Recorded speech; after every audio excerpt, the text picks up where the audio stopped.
골라주세요. 자, 그럼 세 번째 필살기. 네. 이거 좀 기대돼요. 약간 엉뚱한 얘기인데 네, 엉뚱해요. 부모가 쓰고 있는 교육비는 네. 투자가 아니다.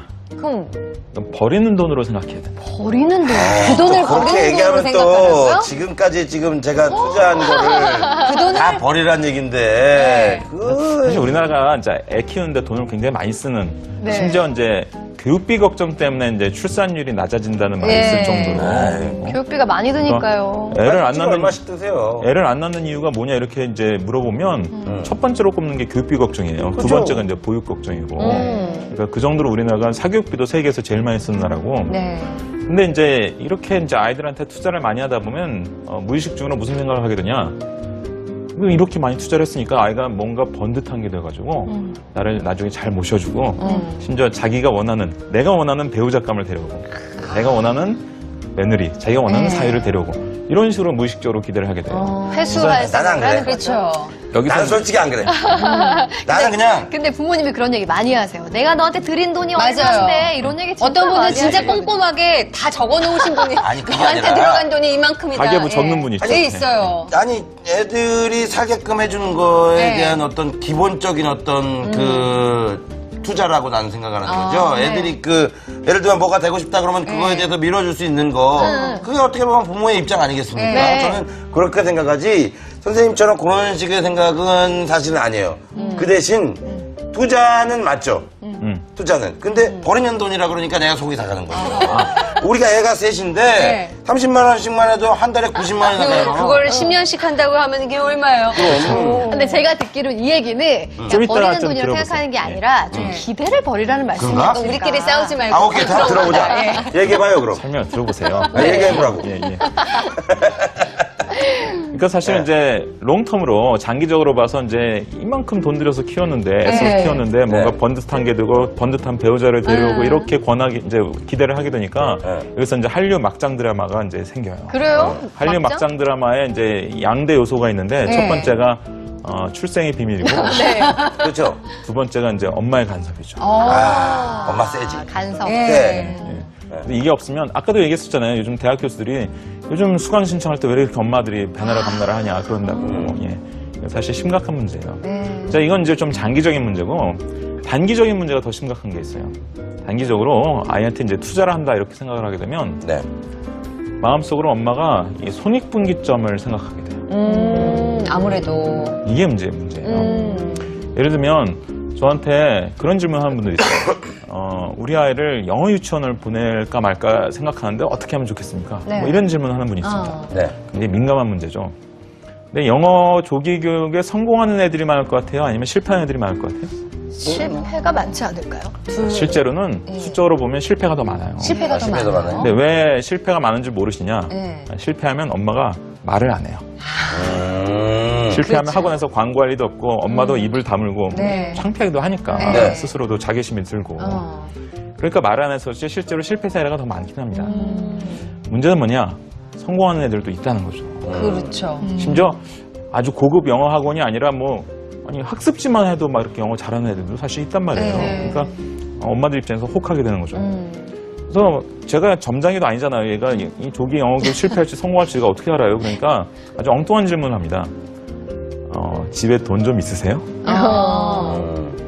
그래서 이런 질문을 하면 배시시 웃는 분들이 있어요. 예. 굳이 부인 안 하는 거죠. 아, 돈 있다는 있는 거예요. 거죠. 그러면 예. 제가 그럼 한번 보내보시라고. 예. 근데 보내긴 보내시되 투자한다고 생각하지 마시라고 그래요. 아. 그게 이유가 아까 얘기한 대로 투자한다고 생각하면 무의식 중에 손익분기점을 마음속에 설정하게 돼요. 야, 내가 이 정도 돈 들였는데 영어 유치만 뭐 기본으로 100몇십만 원씩 네. 든단 말이에요. 그럼 당연히 이 정도는 돼야지. 이런 이제 손익분기점이 생깁니다. 근데 손익분기점이 이렇게 더구나 높아지면 네. 거기에 도달한 애들이 많겠어요? 미달한 애들이 많겠어요? 미달하는 애들이 좀 더. 미달한 애들이 더 많죠. 이 손익분기점이 올라가면 올라갈수록 미달한 애들이 많습니다. 또 이제 많은 영어학원 이런 데서 이제 부모 속을 더 긁어놔요. 정기적으로 무슨 뭐 반편성을 새로 해가지고 뭐 떨어뜨기도 하고 윗반을 올리기도 하고 이제 어떤 학원 들어가기조차 어렵고. 그럼. 예. 들어가기 위해서 다른 학원을 네. 다니고 심지어 뭐 이런 일이 생기는 거죠. 그 부모 속을 확 긁어놓습니다. 그러면 이제 우리 아이가 손익분기점에 미달했다는 게 막 드러나잖아요. 네. 그럼 엄마가 화가 날 거 아니에요. 네. 엄마가 화가 났다는 빈도 걸 얼마인데 이렇게 됐죠. 애가 알까요? 모를까요? 알죠? 알겠죠? 100% 압니다. 네. 네, 눈치 보고. 아이가 그 엄마 기분 제일 눈치 빠르게 아는 이 인간이 바로 애들이에요. 맞아요. 네. 그러면 애 입장에서 생각해보세요. 이거 얼마나 황당한 거예요. 애는 논리적으로 뭐 여러 가지 상황 분석하는 게 아니에요. 네. 조건반사적으로 생각합니다.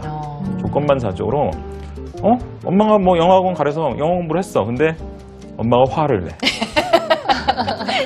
이게 한두 번이면 그래도 나은데 이게 계속 누적되면 어떤 일이 벌어지냐. 영어를 싫어하게 됩니다. 흥미를 잃게 되는. 최악이죠. 돈은 많이 썼어요. 근데 애는 영어를 싫어하게 됩니다. 그렇지만 강남의 뭐 최고급 아파트에 살면서도 이 영어를 싫어하게 되는 애들, 영어 울렁증을 겪는 애들 네. 많아요. 제가 한두 명을 본 게 아니에요. 여기 다만 훈이 유리맘님이 네. 저도 아이에게 본전 생각나서 자꾸 재촉하는 것 같아요 하셨는데 그렇죠. 그게 네. 결국 아이에게 부담을 주고 네. 아이가 흥미를 이게 잃게 뭐 만드는. 영어만이겠어요? 수학도 그렇죠. 네. 어린애들이 뭘 알아요? 그냥 조건반사예요. 네. 내가 수학 공부 엄마가 하랬어. 그래서 했어. 했는데 엄마가 화를 내. 이게 계속 반복되면 수학을 싫어하게 됩니다. 네. 네. 그래서 우리나라가 진짜 심각한 게 이게 이제 공교육의 문제도 있지만 가정교육 문제도 있어요. 전 세계 중위 대상으로 조사한 게 있어요. 예. 학업 흥미도. 전 세계? 간단한 설문이에요. 예. 네가 수학 공부가 재밌냐? 이렇게 질문합니다.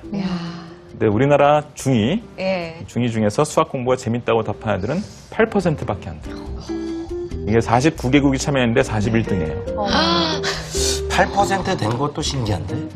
와 근데 한 1% 나오는 줄 알았어요. 근데 사실 그 수학학원 안 다니는 애들은 거의 네. 없거든요. 예. 그러니까 없죠. 거의 다 투자를 네. 하고 계신 건데 흥미는 그 정도. 그렇죠. 해야 되는 거지 하고 싶은 거는 아닌 거죠. 그러게요. 그러니까 아까도 말씀드렸지만 사춘기 정도를 지나야 반성적 사고 능력이 생겨요. 그 전에 아이들은 조건 반사예요. 네. 그러니까 뭘 시킬 수 있죠. 투자할 수 있죠. 하지만 투자한다고 생각하지 말아야 돼요.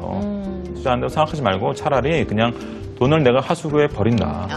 이렇게 생각하시라는 거예요. 네. 그래서 제가 아이에게 쓰는 돈 투자라고 생각하지 말고 돈을 버린다라고 차라리 생각해라. 그래서 마음속에 손익분기점을 자꾸 의식적으로 지우라는 거죠. 그래야 사실 아이가 뭔가를 배우고 나서도 부정적인 어떤 반응을 겪지 않게 돼요. 그러니까 선생님 말씀은 그러니까 그 버리는 돈이라고 극단적으로 표현해서 그렇지 사실은 아이들에게 좀 긍정적으로 다가가줘라 뭐 이런 말씀 아니겠습니까? 너무 당연한 기대하지 거죠. 말아라. 기대하지 말고 오늘 수업 태도가 좋을 뿐만 아니라 너무 이해를 잘하세요. 전교 1등 전교 하셨다니까요. 1등이에요. 아니 이거는 뭐 단순히 전교 1등이어서가 아니라 네. 그 부모님의 마인드가 이렇게 비춰서 나오는 거예요. 아까도 좀 저도 좀 내려놓고 네. 아이들한테 기회를 제공하면서 내려놓고 아이들이 뭘 원하는지 이렇게 자세히 지금 아니, 화면을 보면서 강의하는 나는 아니 수민스님이 저희 아파트에 오셔서 강의 좀 해주셨으면 좋겠어요. 이분 비싼 분이십니다. 그러니까요. 아니 오늘 네. 오늘 부모 교육에 그 네. 이 본보기가 바로 여기 앉아 계신 분 중에 있었네요. 네. 감사합니다. 예. 그래서 제가 이렇게 세 가지 필살기를 말씀드렸는데요. 네. 마지막 필살기 처음 들으시면 이해가 안 되실 거예요. 하지만 어쨌든 투자한다고 생각하지 말고 차라리 그냥 버린다고 생각하시라. 네. 왜 제가 역설적으로 이런 얘기를 하는지를 좀 깊이 고민을 좀 해보시길 바래요. 네, 뭐 댓글 봤는데 누가 어떤 분이 이렇게 써줬어요. 뭐 자기를 가르쳤던 과학 선생님이 최고의 과학 선생님께서 우리 자녀를 위해서 이렇게 가르쳐 주시고 계신다면서 댓글을 남겨주셨어요. 아, 그때 스타 강사 옛날에 시절인 그렇게 건가요? 과학 가르쳐 예, 예. 주셨어요. 그 정도면 아마 한 그러셨군요. 30대 초중반쯤 되는 네, 분인 과학 것 가르쳐 같은데. 주시네요. 제가 또 이렇게 작은 눈으로 또 다 봤어요. 그래서 이분이 뭘 가르쳤나 그랬는데 과학 선생님이라고. 수능 과학 탐구를 가르쳤어요. 알겠습니다. 아니 정말 사이다 같은 강의였는데요. 정말 네. 아이들이 미래 인재를 크기 위해서 아이들을 위한 그런 필살기도 있지만 부모의 태도가 어때야 되는지도 함께 알려주신 것 그러네요. 같습니다. 자, 좋은 강의 잘 들었습니다. 감사합니다.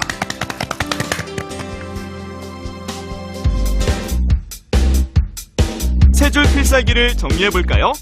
하나, 다양한 경험이 성공의 지름길.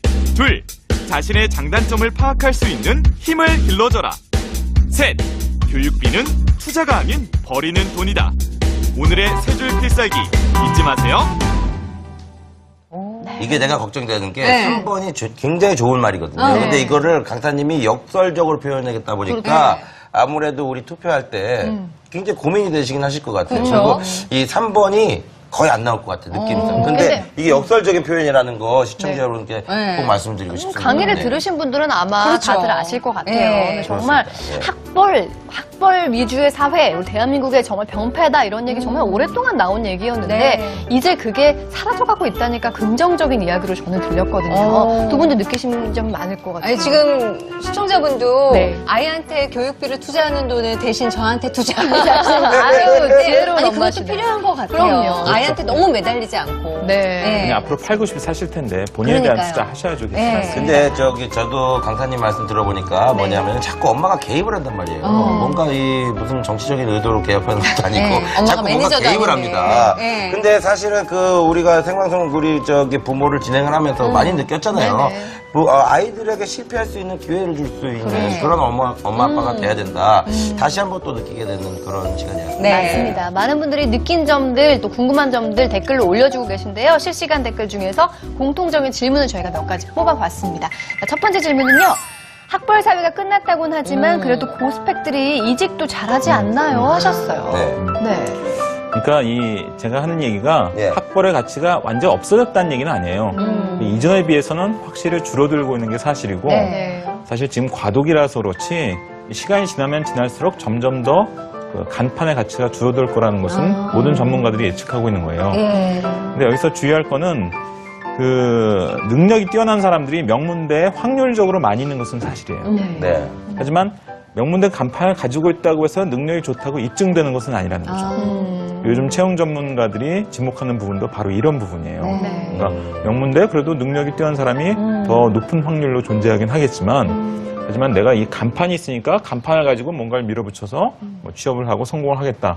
이 시대는 완전히 지났다는 거죠. 그러니까 간판만으로는 통하지 그렇죠. 않는다. 간판의 가치가 점점 줄어들고 네. 알맹이를 보자는 네. 이런 쪽으로 트렌드가 확실히 가고 있다는 그래서 거죠. 실제로 명문대 나와서 직업을 구하지 못하는 네. 사람들은 주변에서 많이 보고 있거든요. 그렇죠. 벌써 그러시는군요. 예. 네. 그러니까 보면은 뭐랄까요 취업을 관리하시는 어떤 기업의 취업을 관리하시는 실제로 이력서를 이렇게 넘겨보시는 그런 분들이 실제로 학벌보다는 이 사람의 어떤 전문성에 대해서 더 관심을 갖는다 이렇게 보신다는 얘기죠. 그렇죠. 아까 말씀드렸지만 그 고용 형태 자체도 아까 우리가 얘기했던 우리한테 친숙한 대기업 정규직 뭐 뽑아놓고 이제 교육 훈련 시켜서 막 배치하는 이런 것도 점점 시대가 끝나고 있다는 겁니다. 그렇습니다. 자, 두 번째 다음 질문 질문 볼게요. 한번 볼까요? 네. 자, 다양한 경험을 많이 시키는데 아이 직장을 생각하면 어떻게 해줘야 할까요? 하셨는데 뭐 여러 가지 경험들이 있는데 사실 그 포괄적이라. 중에 뭘 할까? 이런 생각도 많이 하실 것 같아요. 이거는 한마디로 답이 나오진 않아요. 네. 아이마다 다 다릅니다. 그렇죠. 그리고 그 우리나라 부모들이 사실 아이 인생을 좀 대신 살아주려는 경향이 있어요. 그거 내가 진짜 막 주장하고 이거 경계하셔야 돼. 이 질문에도 이게 묻어나는 거예요, 네. 사실. 그러니까 직장은 아이가 찾는 거지 부모가 찾는 게 아니에요. 네. 다양하고 깊이 있는 경험을 하다 보면 아이가 뭔가 자기에게 맞는 걸 찾게 돼요. 그와 관련해서 이 전문성을 심하면은 이제 청소년기부터 네. 아니면 뭐 되면 대학 다닐 때 꾸준히 이제 쌓다 보면 그러면 자연히 또 대학 다닌 이후에 무슨 직업의 세계로 들어가서도 사실 전문성은 점점 더 쌓아가는 거거든요. 그러면서 이제 본인이 점점 어떤 회사에 처음 도전할 것이냐, 그 다음에 어디로 이직할 것이냐, 이런 걸 본인이 찾는 거지. 그 부모가 대신 뭐 살아주고 찾아주려고 하면 곤란한 거죠. 그러니까 좀 내버려뒀으면 좋겠어요 애들은. 그래서 배우자도 본인이 찾아야지. 부모가 자꾸 이렇게 예는 쓰고 쟤는 그렇죠. 좋다. 예. 그래서 되는 거 아니잖아요. 맞아요. 그렇죠. 역시 또 얘도 아주 기가 막히게 되니까. 학벌 위주의 사회일 때는 대학을 잘 가야 되니까 모든 가이드를 부모님이 해주는 경우가 많았거든요. 맞아요. 그게 네. 아니다 보니까 아이들이 네가 원하는 걸 찾아가는 어떤 그렇죠. 폭을 더 넓혀줄 수가 있을 것 같습니다. 내버려두면 실질적으로 내버려두면 지가 좋아하는 걸 찾아요. 시행착오가 그럼 또 있더라도 그게 또 힘이 되니까. 아이에게도 결국엔. 좋고요. 네. 나중에 좋아하는 거는 자기가 또 파. 맞아.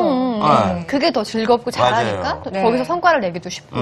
질문 하나 더. 네, 다음 질문이 질문이 많네요 오늘. 네, 사교육비를 줄이면서 공교육 따라가기가 쉽지 않은데 비법 있을까요? 하셨어요.